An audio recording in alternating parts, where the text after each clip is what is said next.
Hello बच्चों, इस video में भी लास्ट में एक पजल है, सॉल्व कीजिए। कमेंट बॉक्स में बताइए, देखते हैं कौन जवाब देता है। ठीक है, तो लास्ट डे तक मैंने आपको सर्कल्स के बारे में कुछ स्टार्टिंग के कुछ कॉन्सेप्ट बताए थे, कुछ टर्म्स के बारे में डिफाइन किया था कि किस किस टर्म को क्या क्या कहा जाता है ना। और फिर एंड में एक थ्योरम भी बताया था कि इक्वल कॉर्ड्स जो होते हैं वो सेंटर पे इक्वल एंगल सबटेंड करते हैं, है ना। ये मैंने बताया था। तो चलिए आज मैं आगे बढ़ाता हूँ इसी चीज़ को, दूसरा थ्योरम बताता हूँ। एक और थ्योरम होता है सर्कल से रिलेटेड, वो होता है कि the perpendicular from the centre of a circle to a chord bisects the chord, है ना। वो कॉर्ड को बाइसेक्ट करता है। इस चीज़ को कैसे प्रूव करेंगे, तो देखो ये बोलना क्या चाह रहा है आप कॉन्सेप्ट, वो देखो कि सेंटर से अगर किसी कॉर्ड पे आप परपेंडिकुलर ड्रॉप करो, है ना, तो वो उसे बाइसेक्ट करता है। मीन्स अगर सेंटर ओ है, ए बी एक कॉर्ड है, उस पर परपेंडिकुलर डाला, मीन्स अगर मान लो ओ एम परपेंडिकुलर डाला, तो ए एम और एम बी इक्वल होने वाला है। ठीक है, तो चलो इस चीज़ को मैं आपको प्रूव करके दिखाता हूँ। गिवन क्या है? गिवन है a circle with centre O, है ना, ऐसा गिवन है। A B is a chord of this circle. A B क्या है? कॉर्ड है। और ओ एम ए बी पे परपेंडिकुलर डाला है, तो प्रूव क्या करना है? प्रूव करना है कि एम ए और एम बी इक्वल होने वाला है। तो देखो इसमें कुछ खास कंस्ट्रक्शन रहेगा नहीं, अब क्योंकि ये रेडियस है तो हम लोग रेडियस को तो ज्वाइन कर ही सकते हैं। तो ओ बी और ओ ए को ज्वाइन कर दिया। ठीक है, ओ बी और ओ ए को ज्वाइन कर दिया। ठीक है, तो चाहो तो आप लिख दो कंस्ट्रक्शन,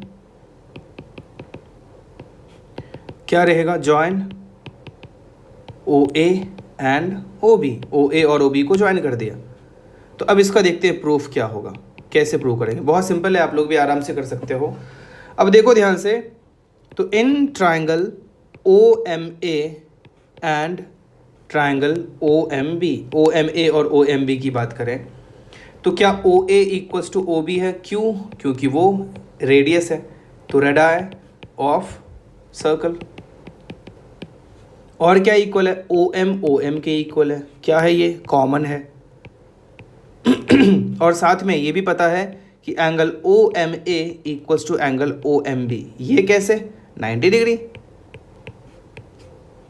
है ना। तो अब देखो ध्यान से, ओ ए ओ बी के इक्वल। ओ ए क्या था? हाइपोटेनियस था।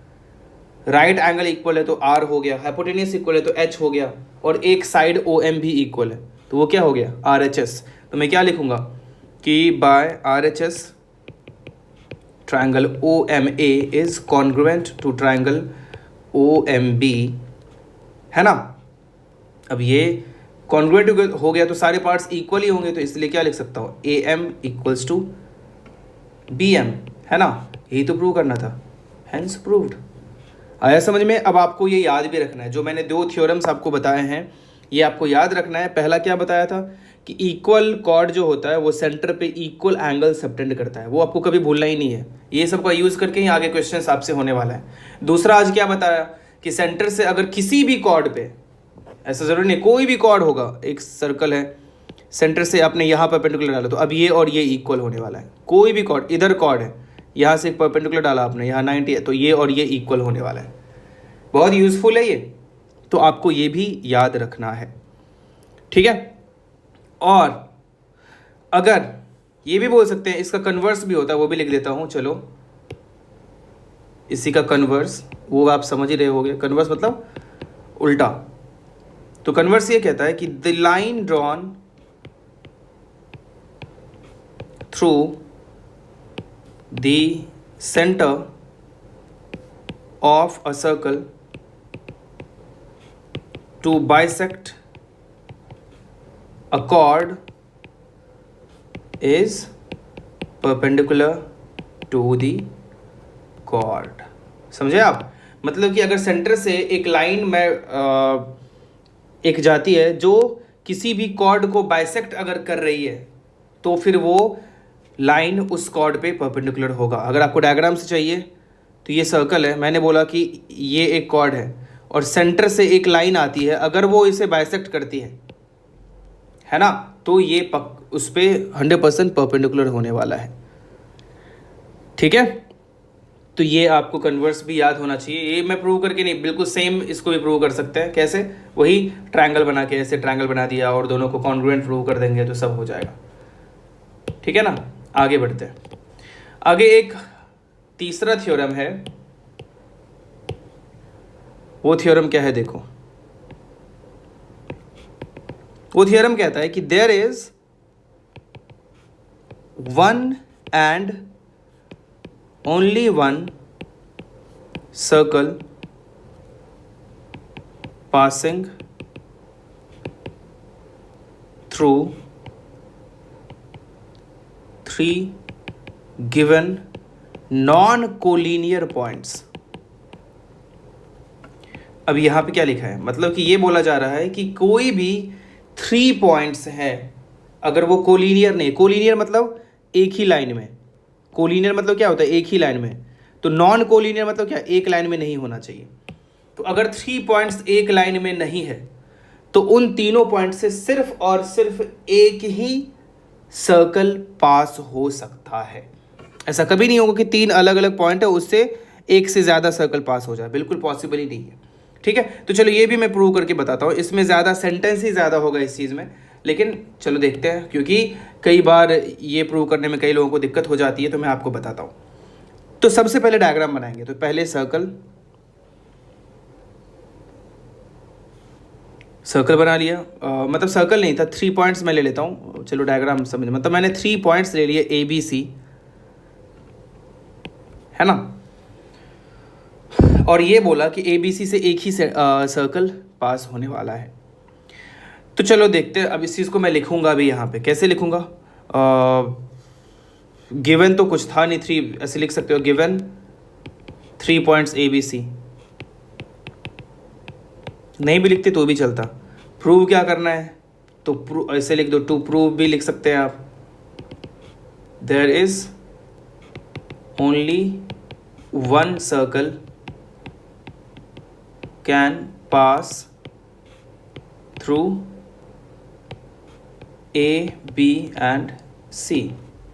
ठीक है, कंस्ट्रक्शन कुछ खास होगा नहीं, वो हम लोग बाद में देख लेंगे। अब मैं सीधे प्रूफ पे आ जाता हूँ, सुनना ध्यान से।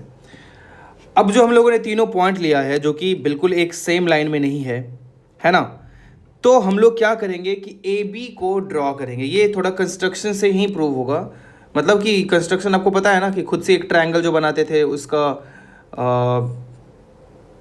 वो लेके पेंसिल लेके, है ना, तो कैसे करते थे आपको अगर याद नहीं होगा तो मैं बता देता हूँ। तो हम लोग क्या करेंगे, AB का एक परपेंडिकुलर बाइसेक्टर ड्रॉ करेंगे। तो AB का परपेंडिकुलर बाइसेक्टर समझते हो कैसे ड्रॉ करते हैं? मतलब परपेंडिकुलर बाइसेक्टर मतलब हुआ एक ऐसा लाइन जो इस पर परपेंडिकुलर भी हो और इसे बाइसेक्ट भी करे। तो वो याद होगा आपको कैसे करते होंगे, यहाँ पे कंपास रख के ऐसे कट करते थे, ऐसे कट करते थे, यहाँ पे कंपास रख के ऐसे कट करते थे, ऐसे कट कर सकते थे, उसका ऐसे मैंने ड्रॉ कर दिया। ठीक है, AB का। और उसी तरह से BC का भी कर देते हैं। चलो BC को भी ज्वाइन किया और उसका भी परपेंडिकुलर बाइसेक्टर कैसे ड्रॉ करेंगे, यहाँ रखेंगे तो इधर करेंगे, इधर करेंगे, इधर रख के इधर करेंगे, इधर करेंगे, उसका भी परपेंडिकुलर बाइसेक्टर ड्रॉ कर दिया। ठीक है, ध्यान से देखना। चलो इस चीज़ को लिख देता हूँ कि draw perpendicular bisector of AB and BC। ठीक है, AB और BC का ड्रॉ कर दिया। इसको कुछ नाम भी दे देते हैं। Suppose this is PQ and BC का हम लोग नाम दे देते हैं PQRS। This is RS, PQRS नाम दे दिया। ठीक है, AB एंड BC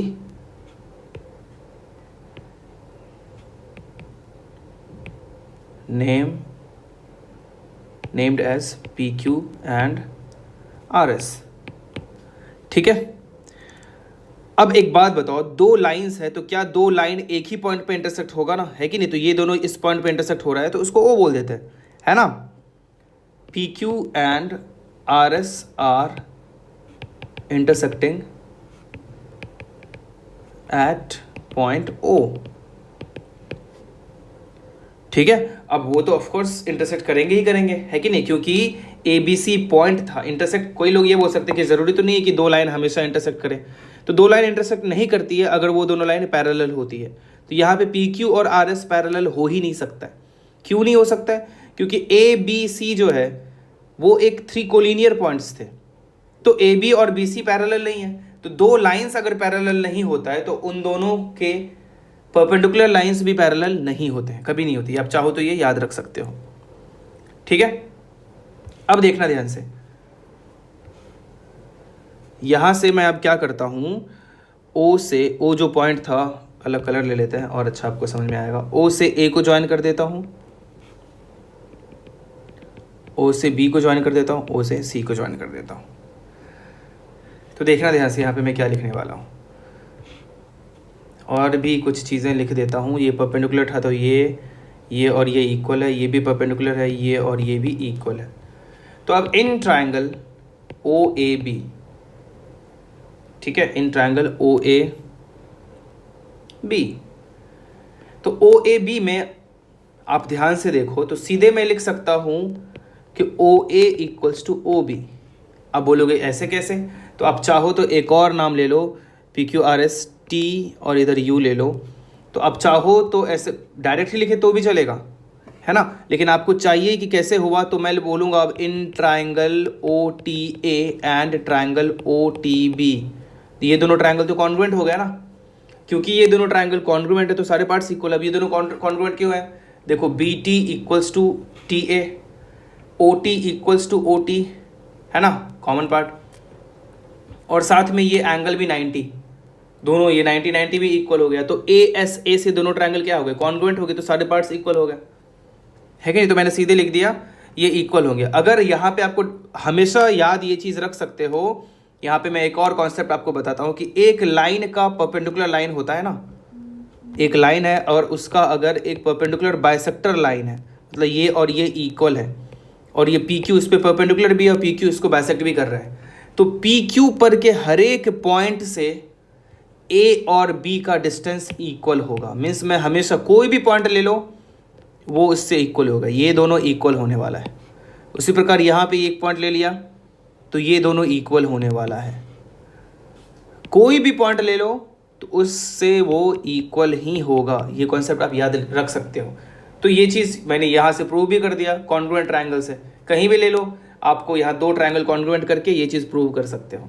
तो O A equals to O B का या तो आप कॉन्ग्रुएंसी से रीजन लिखो या फिर ऐसे भी लिख सकते हो कि every points on the perpendicular bisector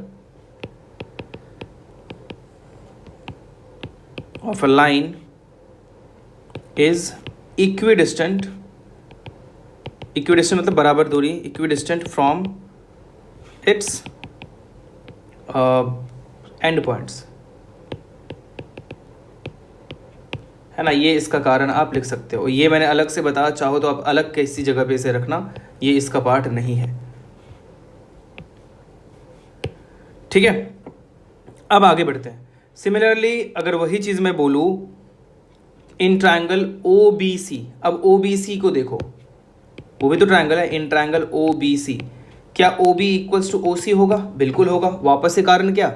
same यही पॉइंट, अगर ये इसको बोल दूँ, मैं इसको बोल दूँ 1, तो सेम एज 1, है ना, मतलब एक वाला ही रीजन, पहले वाले वही बात हो गई कि वापस से वो परपेंडिकुलर बाइसेक्टर ही था आर एस, तो आर एस के हर एक पॉइंट से बी और सी का दूरी क्या होने वाला है? सेम ही होने वाला है। तो यहाँ से क्या पता चला? यहाँ से पता चला, इसको देखो, यहाँ ओ A equals to O B था, इसको मैं बोल देता हूँ ए, इक्वेशन ए, और यहाँ O B equals to O C आया, इसको बोल देता हूँ इक्वेशन बी। तो फ्रॉम ए एंड बी अपने को क्या पता चला? ओ ए ओ बी के इक्वल है और ओ बी ओ सी के इक्वल है, तो O A equals to O B equals to O C. अब ये अपना काम हो चुका है। अब ये क्या हो चुका है, देखो कि O से 3 पॉइंट की इक्वल डिस्टेंस है और PQ और RS O के अलावा कहीं और मिल भी नहीं सकता है। तो आप अगर ध्यान से सोचो तो अपना काम हो चुका है। मीन्स चलो उस चीज़ को मैं स्टेटमेंट में लिख सकता हूं कि the points A, B and C are equidistant from the point O, है कि नहीं। मतलब कि यहां से अगर O को सेंटर माना जाए और एक सर्कल ड्रॉ किया जाए तो क्या वो ABC पॉइंट से पास होगा। अगर रेडियस उसका OA रख लूँ तो बिल्कुल पास होगा, क्योंकि OA OB के बराबर है और OB OC के बराबर है। मतलब O से ABC तीनों इक्वल डिस्टेंस पे हो गए। मतलब कि अगर सेम वही लेंथ रख के ड्रॉ करूँ तो एक सर्कल पास होगा, है ना। तो ये चीज़ अपना प्रूव हो चुका है कि ABC से एक ही पास होगा। तो एक ही पास क्यों होगा, क्योंकि B तो एक ही हो सकता है ना, सॉरी O पॉइंट तो एक ही हो सकता है ना, क्योंकि परपेंडिकुलर बाइसेक्टर एक ही पॉइंट पे कट करेगा। तो चाहो तो आप इस चीज को लिख सकते हो, this shows that there is only one circle can pass through ABC if we will take O as center, ठीक है। And there can be only one possible point as O, है ना। क्यों, क्योंकि because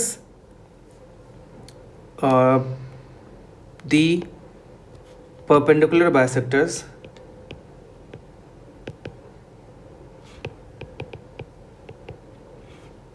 and the perpendicular bisectors can intersect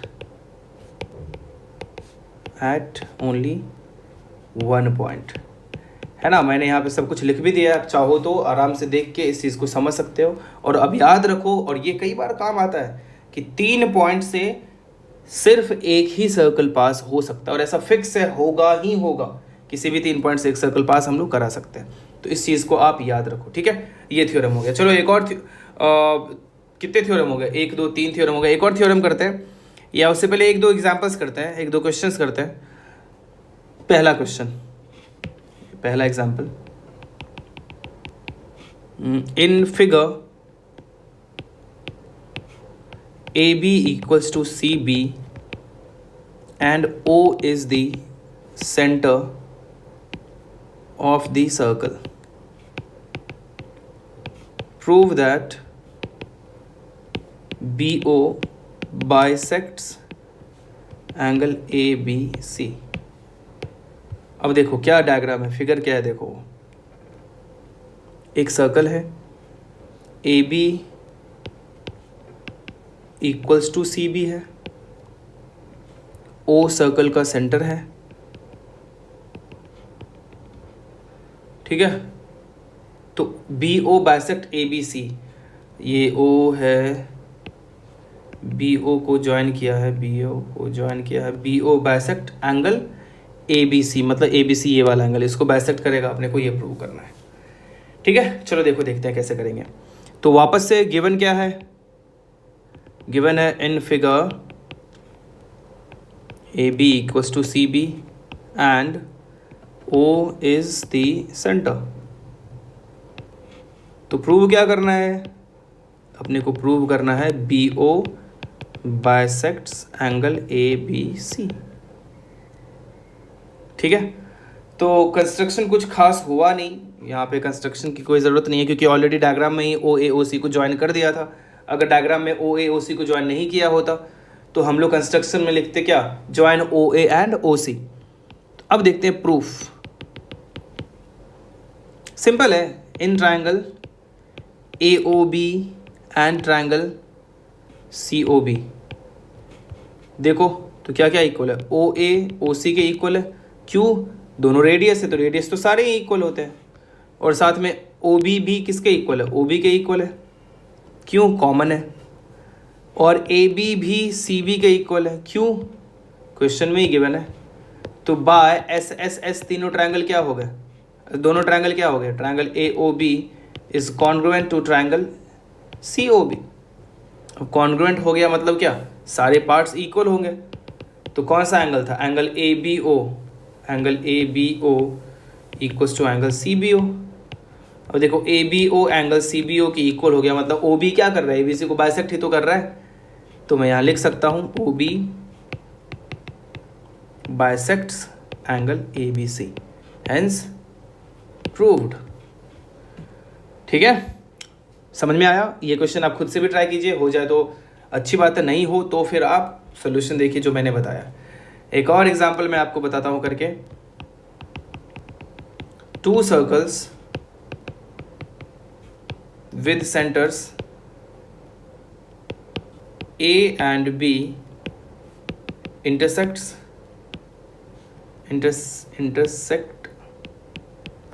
at C and D, circle intersect कर रहा है। Prove that angle A C B equals to angle A D B. देखो कैसे prove करेंगे इसे, पहले तो डायग्राम बनाते हैं। डायग्राम कैसा है, टू सर्कल्स, पहला सर्कल दूसरा सर्कल, दोनों का सेंटर क्या क्या है, ए और बी। इसका सेंटर ए है, इसका सेंटर बी है। दोनों सर्कल सी और डी पे इंटरसेक्ट कर रहे, तो ये पॉइंट सी हो गया, ये पॉइंट डी हो गया, ये दोनों पॉइंट। हाँ, तो ए सी बी, सॉरी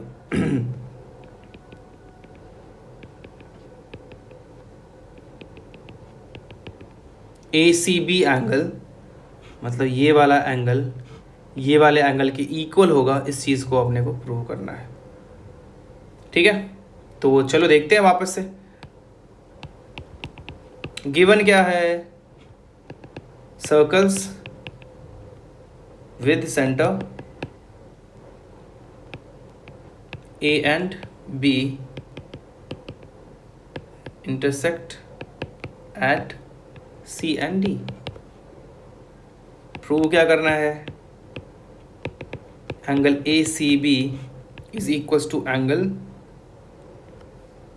ए डी बी, ऐसा प्रूव करना है। तो यहाँ पे कंस्ट्रक्शन सिर्फ एक ही करेंगे, join A B.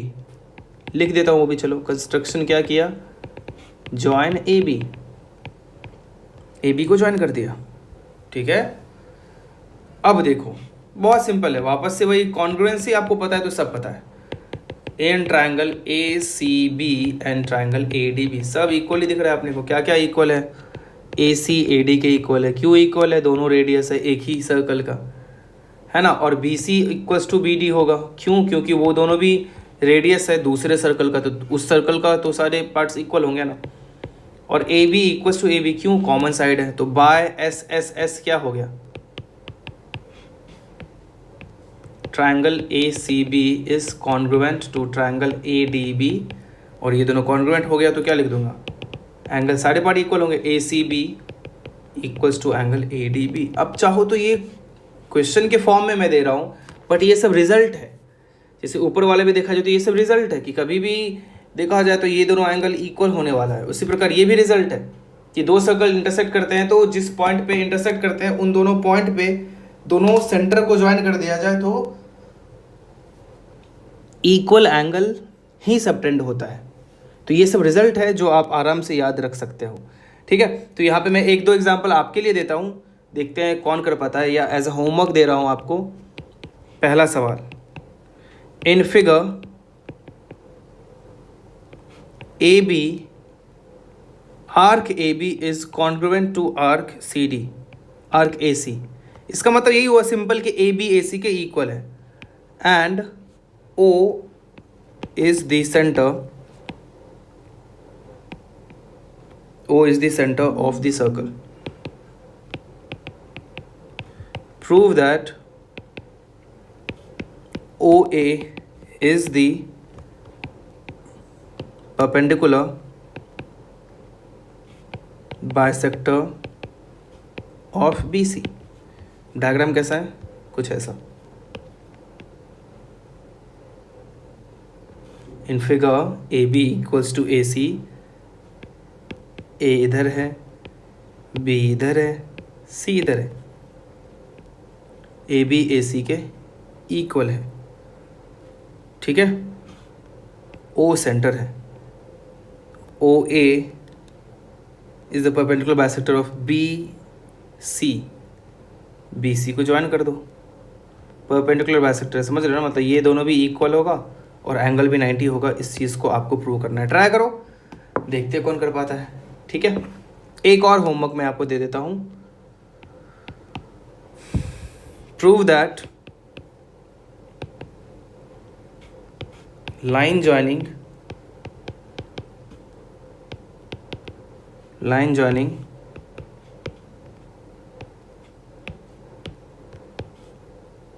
the midpoints of the two parallel chords of a circle passes through the center of the circle। अब ये क्या बोल रहा है कि prove that the line joining the mid points of the two parallel chords, two parallel chords, ये chord और ये कॉर्ड, मैं डायग्राम बना दे रहा हूँ आपको, डायग्राम वैसे क्वेश्चन में गिवन है नहीं। तो टू पैरेलल कॉर्ड्स के अगर मिड पॉइंट को ज्वाइन करें, ठीक है, पासिस थ्रू द सेंटर, तो वो सेंटर से ही पास होगा। इस चीज़ को आप प्रूव करके दिखाओ। सेंटर क्या है? ओ। बहुत आसान है, सिंपल है, आप आराम से इस चीज़ को कर सकते हो, ठीक है। तो ये दोनों क्वेश्चन आप कीजिए, देखते हैं कौन कर पाता है, ओके। अब आज का पजल,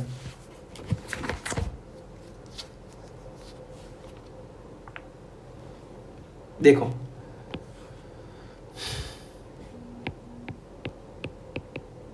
आज का पजल है कि एक सपोज आपके पास दो बालू घड़ी है। अगर आप बालू घड़ी के बारे में नहीं जानते हो तो बालू घड़ी में क्या होता है ना कि कुछ ऐसा होता है,